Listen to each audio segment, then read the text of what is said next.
Halo semua, kembali lagi di GP Media Channel bersama Kakak Hafiz. Pada kesempatan kali ini kita kembali akan membahas soal prediksi SNBT 2024 untuk materi pengetahuan dan pemahaman umum.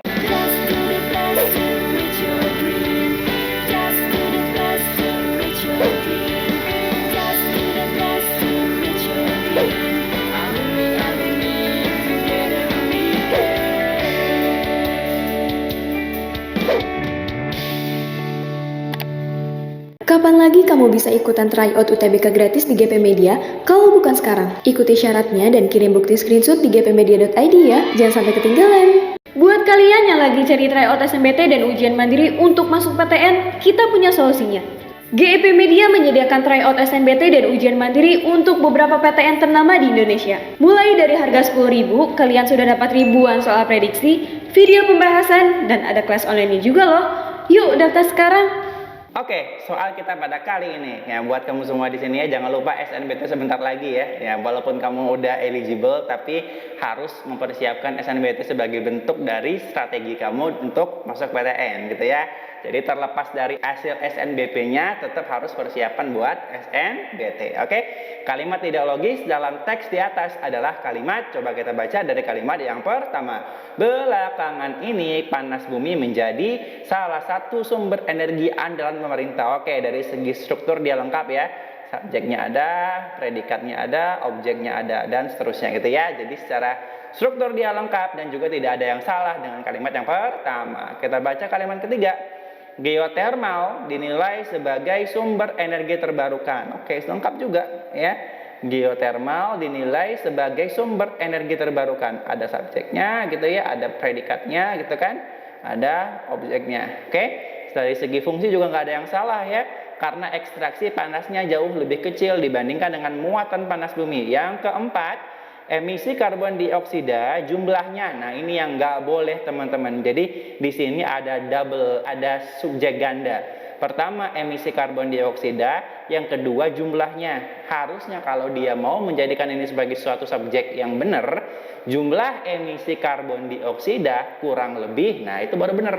Tapi kalau emisi karbon dioksida jumlahnya, nah itu artinya dia punya dua subjek yang membingungkan ya.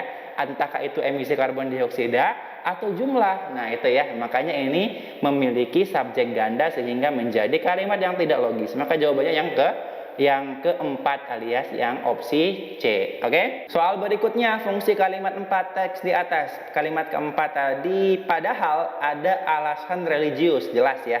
Padahal, tetapi itu ya. Namun itu dia menandai fungsi pertentangan. Kalau kalimat keempat, apa coba yang ditentang oleh kalimat keempat? Padahal ada alasan religius di balik pengawetan. Oke, kita baca kalimat sebelumnya. Hingga saat ini banyak yang mengira bahwa tradisi memumikan jasad yang dilakukan oleh orang Mesir kuno sekadar untuk mengawetkan. Nah, kalimat keempat dia membantah atau menentang hal tersebut, bahwasanya alasan itu tidak sekedar hanya untuk sebuah tradisi gitu ya, tidak sekedar hanya untuk sebuah tradisi, melainkan ada nilai-nilai religius di sana. Makanya kalimat keempat fungsinya adalah pertentangan, ditandai dengan penggunaan kata padahal di awal kalimat. Oke? Soal berikutnya, kalimat tidak logis dalam kalimat di atas terdapat dalam kalimat. Oke, coba kita baca dari yang opsi 2. Biasanya mumi identik dengan masyarakat Mesir kuno. Oke, nggak ada yang salah ya. Kalimat 3, hingga saat ini banyak yang mengira bahwa tradisi memumikan jasad yang dilakukan oleh orang Mesir kuno sekadar untuk mengawetkan tubuh orang yang sudah meninggal. Oke, nggak ada yang masalah ya. Yang keempat, padahal ada alasan religius di balik pengawetan tubuh tersebut. Oke, nggak ada masalah ya. Yang keenam, pameran pada Februari 2023 itu tujuannya mengungkapkan makna di balik teknik penguburan mumifikasi. Oke, kita baca kalimat 7 dulu. Selain itu, Golden Mummies of Egypt juga menampilkan sejumlah topeng penguburan, potret panel, dan sarkofagus yang terkait dengan penguburan Mesir kuno, serta menampilkan bukti lebih lanjut tentang tujuan asli dari mumifikasi. Oke, kalau kita baca kalimat yang ke-6 lagi, baik lagi ya. Pameran pada Februari 2023 itu tujuannya mengungkapkan, nah itu ada yang kurang kalau kamu teliti ya.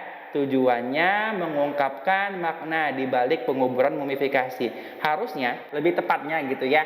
Kata pameran pada Februari 2023 itu tujuannya mengungkapkan, itu sama seperti soal sebelumnya yang kebetulan udah kita bahas tadi ya. Kenapa dia menjadi tidak logis? Karena dia memiliki double subject. Pameran pada Februari 2023 itu tujuannya mengungkapkan. Jadi ada dua subjek, ada pameran ya, ada pameran, ada tujuan, ya kan?